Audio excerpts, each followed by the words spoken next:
নমস্কাৰ বন্ধুসকল, মোৰ অন্যটা ভিডিঅ'লৈ আপোনালোকক স্বাগতম জনাইছোঁ। বন্ধুসকল, আজি আমি আলোচনা কৰিম SSC GD কনষ্টেবল 2024ৰ ওপৰত। যিহেতু আপোনালোকে অপেক্ষা কৰি আছে আপোনালোকৰ ফিজিকেল কেতিয়া হ'ব, আপোনালোকৰ এডমিট কাৰ্ডখন কেতিয়া আহিব, আপোনালোকে এইখিনি এতিয়া অপেক্ষা কৰি আছে।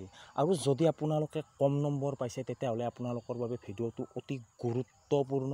কাৰণ যিহেতু আপোনালোকে ভাবি আছে যে মই এইখিনি মাৰ্ক পাবলৈ সক্ষম হৈছোঁ, মই ফিজিকেল দিবলৈ পাম নে নেপাম, মই বহুত কম নম্বৰ পাইছোঁ, মই ফিজিকেল পাম নে নাপাম, মই ফিজিকেল পালে হৈ যাব, এনেকুৱা ধৰণৰ বহুতৰে মনত ভাৱ। আজি এইখিনি কথা মই আপোনালোকক বিতংকৈ জনাবলৈ চেষ্টা কৰিম ভিডিঅ'টোৰ মাধ্যমেৰে। যদি মোৰ চেনেলটোত প্ৰথমবাৰ কাৰণে ভিজিট কৰিছে তেতিয়াহ'লে মোৰ চেনেলটো ছাবস্ক্ৰাইব কৰক আৰু কাষত থকা বেল আইকনটো প্ৰেছ কৰক। চাওক বন্ধুসকল, আজিৰ পৰা প্ৰায় 25 দিনমান আগতে আপোনালোকৰ এনচাৰ কি আহি গৈছে আৰু এনচাৰ কি আপোনালোকে সকলোৱে চাইছে। তাত সকলোৰে কিমান শুদ্ধ হৈছে কিমান অশুদ্ধ হৈছে তাৰ ভিত্তি কৰি আপোনালোকে এটা মাৰ্ক উলিয়াইছে আৰু সেই মাৰ্কটো আপোনালোকে ভাবিছে যে এইটো মাৰ্কৰ ওপৰত ভিত্তি কৰি মই ফিজিকেল পাম নে ফাইনেললৈকে যাব পাৰিম। আপোনালোকৰ বৰ্তমান মনৰ ভাৱ এইখিনি আছে।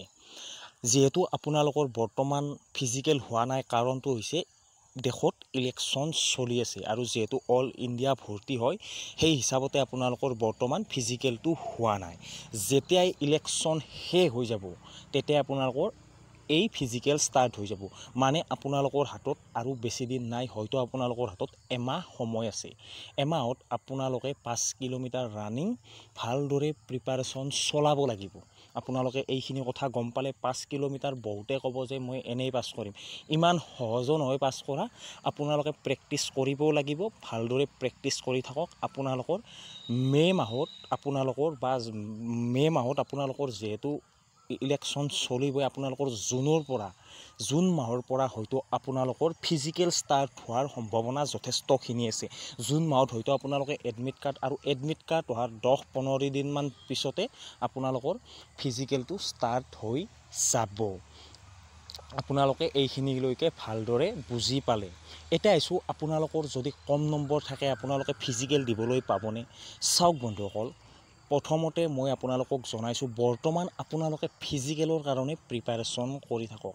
আপুনি কম নম্বৰ পাইছে বেছি নম্বৰ পাইছে তাৰ লৈ আপোনালোকে ৰখি নাথাকিব যে মই 50 নম্বৰ পাইছোঁ মই ফিজিকেল দিবলৈ নাপাম। এইটো কথা যদি আপোনালোকে ভাবি আছে তেতিয়াহ'লে ভুল ভাবি আছে। কাৰণ আপোনালোকৰ মাৰ্কৰ লগত নৰ্মেলাইজেশ্যন মাৰ্ক জড়িত হ'বলৈ বাকী আছে। যদি আপুনি এতিয়া 50 পাই আছে, আপোনাৰ যদি নৰ্মেলাইজেশ্যন মাৰ্ক 20+ হৈ যায় তেতিয়াহ'লে 70 হৈ যাব, যদি 10+ হৈ যায় 60 হৈ যাব।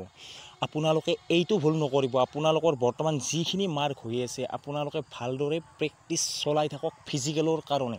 কম নম্বৰ পাইছে বেছি নম্বৰ পাইছে আপোনালোকে সেইটো ভাবি নাথাকিব।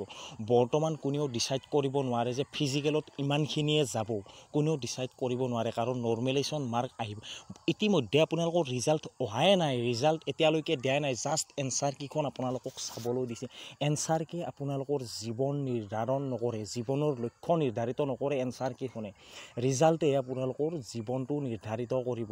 আপোনালোকে প্ৰিপাৰেশ্যন চলাই থাকক। যদি কম নম্বৰ পাইছে হতাশ নহ'ব, হতাশ হ'লে আপোনালোকৰে বিপদ হ'ব। যদি আপুনি কম নম্বৰ পাইছে, এই কম নম্বৰত যদি আপোনালোকে ফিজিকেলত আহি যায় নাম, তেতিয়া যদি আপুনি প্ৰেক্টিচ নকৰে কেনেকৈ পাছ কৰিব। যদি ফাইনেল কাট অফ তাতে লাগি যায় তেতিয়া আপোনালোকে বহুত পস্তাব লাগিব। আপোনালোকে ফিজিকেলৰ কাৰণে প্ৰস্তুতি চলাওক। কম নম্বৰ পাইছে বেছি নম্বৰ পাইছে এইটো কথা নহয়। যিহেতু আপুনি এটা এক্সামত উপস্থিত হৈছিল আৰু এক্সামটো আপুনি ক্লিয়াৰ কৰি আহিছে, এক্সামত আপোনাৰ এতিয়ালৈকে ৰিজাল্ট দিয়া নাই, বৰ্তমান আপোনাৰ যিখিনি মাৰ্ক হৈছে সেইখিনি মাৰ্কৰ ওপৰত ভিত্তি কৰি আপুনি ফিজিকেলৰ কাৰণে প্ৰিপাৰেশ্যন চলাওক। কম নম্বৰ বা বেছি নম্বৰ বুলি কথা নাই, কম নম্বৰতো চাকৰি পোৱা আমি দেখিছোঁ। SSC GDত 2021-22 বৰ্ষত SSC GDত 25 নম্বৰত EWSত চাকৰি পাইছিল। এতিয়া বহুতে ক'ব আগৰ নিচিনা হৈ নাই। কোনেও একুৰেট ক'ব নোৱাৰে যে আগৰ নিচিনা হৈ নাই, কোনেও ক'ব নোৱাৰে। সেইকাৰণে কৈছোঁ আপোনালোকে ফিজিকেলৰ কাৰণে প্ৰিপাৰেশ্যন চলাই থাকক ভালদৰে। যিকোনো মুহূৰ্ততে আপোনালোকৰ ফিজিকেল হয়তো আহি যাব আৰু এমাহ টাইম আছে। এমাহত আপোনালোকে ভালদৰে প্ৰস্তুতি কৰক এমাহটো, আৰু আপোনালোকে চাকৰিটো ল'বলৈ সক্ষম হওক। আজিৰ ভিডিঅ'টোত এইখিনিয়ে। আজিলৈ আহিছোঁ। জয় হিন্দ জয় ভাৰত।